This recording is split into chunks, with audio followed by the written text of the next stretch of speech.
देखिए यशी जी, बीजेपी ने कभी भी जोड़ने का काम नहीं किया। बीजेपी एक ऐसी पार्टी है जो वोट डालो और राजनीति करो, जो अंग्रेज करते आए और अंग्रेजों ने भारत को इतने साल तक गुलाम बना करके रखा। और जब आज हमारा देश स्वतंत्र है तो हम इस बात की खुशी मनाएं कि देश स्वतंत्र हुआ और आज हम स्वतंत्र हुए देश में सांस ले रहे हैं, या ये बताया जाए कि विभाजन करके टुकड़े टुकड़े किस तरह हुए और जो आज की युवा पीढ़ी है उसे अच्छी बातें बताने के बजाय एक नकारात्मकता दी जाए। तो इन दोनों ही बातों में बहुत फर्क है। और देखिए, जो विभाजन हुआ, अगर आज भी हम कश्मीरी पंडितों की बात करें या जो है, तो उन्होंने बीजेपी ने आज तक उनके लिए क्या किया? तो देखिए, बीजेपी एक गरगलाने का काम करती है, बीजेपी धरातल पर काम करना नहीं चाहती। आज यशी जी इनके पास मुद्दे नहीं है क्योंकि जनता त्राहिमाम है। जनता आज महंगाई पर बात कर रही है, आज युवा रोजगार पर सवाल खड़ा कर रहा है, आज महिलाएं चिकित्सा पर सवाल खड़ा कर रही हैं, महिलाएं अपनी सुरक्षा को लेकर के चिंतित है क्योंकि मणिपुर में जो हुआ और भी राज्यों में हमने देखा। तो आज इनके पास जब बताने के लिए कुछ नहीं है तो ये नई नई एक चीजें लेकर के आ रहे हैं कि किस तरह से देश को बरगलाने का काम किया जाए और राजनीति की जाए। लेकिन देखिए, जनता बहुत समझदार है यशी जी। 9 साल का एक लंबा समय जनता ने दिया और बहुत सारा प्यार दिया, एक पूर्ण बहुमत की सरकार बनाई। लेकिन जनता अब समझ चुकी है कि हमने कई राज्यों में डबल इंजन की सरकार दी, चाहे वो मणिपुर हो चाहे उत्तराखंड हो।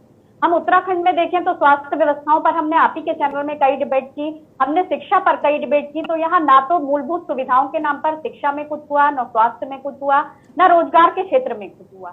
हम मणिपुर में देखें, डबल इंजन की सरकार वहां की जनता ने दी, वहां क्या हाल है। 50,000 से ज्यादा लोग विस्थापित हो चुके हैं और महिलाओं पर तो मैं बात करूं तो रूह कांप जाती है। तो देखिए, जो डबल इंजन की सरकार में जनता ने उम्मीद की थी उससे उलट जाकर के इन्होंने काम किया और लोकतंत्र की लगातार हत्या करने का काम किया, तानाशाही का काम किया। चाहे वो दिल्ली का सेवा बिल हो, फिर चाहे माननीय राहुल गांधी जी की सदस्यता हो। यशी जी देखिए, इनके भी तो जो विधायक हैं, रामचंद्र कटेरिया जी इटावा से सांसद हैं, उनको भी 2 साल की सजा हुई। क्या 24 घंटे में उनकी सदस्यता रद्द की गई?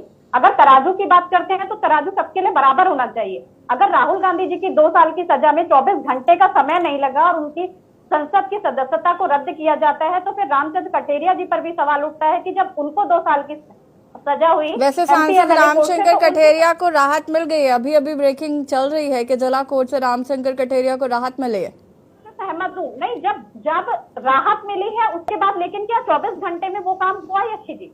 इस पर भी सवाल खड़ा होगा। आज जब राहुल गांधी जी को राहत मिली तो संसद की सदस्यता बहाल हुई, तो क्या उनकी 24 घंटे में सदस्यता नहीं जानी चाहिए थी? तो देखिए, अपनों को बचाने का काम इनका है कि एक हाथ बगल में राम और बगल में छुरी वाला इनका हिसाब है कि एक तरफ ये जो अजीत पवार जी को हमने देखा कि लगातार 17,000 करोड़ का भ्रष्टाचार का आरोप लगाते रहे, उनकी पत्नी का नाम भी उसमें सम्मिलित था और इन्होंने आरोप लगाया भ्रष्टाचार का। और जब वहां सरकार बनाने की बारी आई तो उन्हें ही गले लगा लिया और उप मुख्यमंत्री बना लिया। तो ये जो भी जनता ये सब कुछ देख रही है कि ये भ्रष्टाचार में लिप्त पार्टी है, इनकी पार्टी में आ जाओ तो सारा भ्रष्टाचार ठीक है, दूसरी पार्टी में आप रहोगे तो ये भ्रष्टाचार का आरोप लगाते रहेंगे। तो आज जनता सब समझ गई कि ये झूठ बोल करके सत्ता में आने वाली सरकार है, इनके अपनी कोई नीति और नियत नहीं है, इनके अपने कोई नियम नहीं है जिस पर ये इन्होंने काम किया हो। तो झूठ का किला जो है वो बार बार यशी जी खड़ा नहीं होता, चाहे वो महंगाई का मुद्दा हो, बेरोजगारी का मुद्दा हो। माननीय प्रधानमंत्री जी के हम पहले के और आज के भाषणों को जब सुनते हैं और देखते हैं तो ताज्जुब होता है कि कोई व्यक्ति इतना झूठ भी बोलता है जो देश के इतने ऊंचे पद पर हो।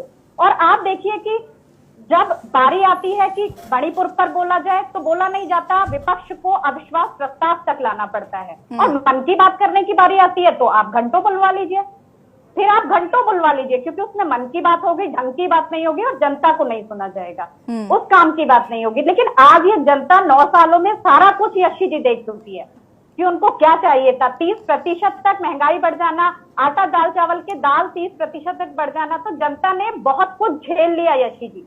अब जो 2024 में होगा ये कुछ भी कर लें, लेकिन ये जिस तरह से दंगों में देश को धकेलने का काम कर रहे हैं, मणिपुर पूरा इन्होंने जला के राख कर दिया, तो ये सब जनता के सामने है। जनता अच्छे चश्मे से अच्छे से सही लोगों को चुनेगी और सत्ता में सही लोगों को लेकर के आएगी।